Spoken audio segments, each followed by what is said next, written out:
Yemen में फांसी की सजा का सामना कर रही भारतीय नर्स निमिषा प्रिया की जिंदगी अब एक नाजुक मोड़ पर आ गई है। आखिरी कोशिश की जा रही है निमिषा को बचाने के लिए।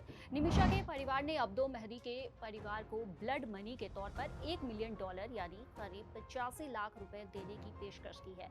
ये पेशकश यमन के शरिया कानून के तहत की गई है, जिसमें अगर मृतक का परिवार ब्लड मनी स्वीकार कर ले तो आरोपी की फांसी टल सकती है। साल 2017 में यमन में अब्दो मेहदी की हत्या के मामले में निमिषा को दोषी ठहराया गया था। कोर्ट ने साफ कहा कि निमिषा सीधे तौर पर हत्या में शामिल थी, इसलिए 16 जुलाई को उन्हें फांसी दी जाएगी। अब अगर उससे पहले ब्लड मनी पर समझौता नहीं हुआ तो निमिषा को मौत की सजा भुगतनी पड़ेगी। निमिषा की मां इस समय यमन में है और लगातार कोशिश कर रही है कि किसी तरह मेहदी का परिवार मान जाए। बातचीत के लिए 2 मीडिएटर भी लगातार एक्टिव है। बता दें, केरल की रहने वाली निमिषा प्रिया साल 2008 में नर्स की नौकरी करने यमन गई थी। वहां उन्होंने यमनी नागरिक अब्दो मेहदी के साथ एक क्लिनिक शुरू किया, लेकिन वक्त के साथ पार्टनरशिप में खटास आ गई। निमिषा का आरोप है कि मेहदी ने उन्हें ठगा, मानसिक और शारीरिक शोषण किया और उनका पासपोर्ट छीन लिया, जिससे वो भारत लौट भी नहीं सकी।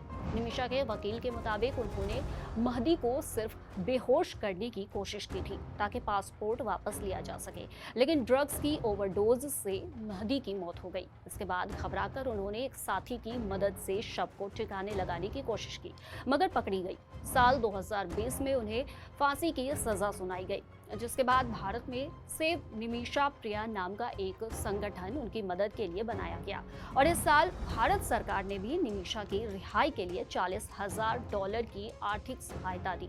बातचीत भी शुरू हुई, लेकिन हाल ही में यमन के राष्ट्रपति ने फांसी की सजा पर मुहर लगा दी है।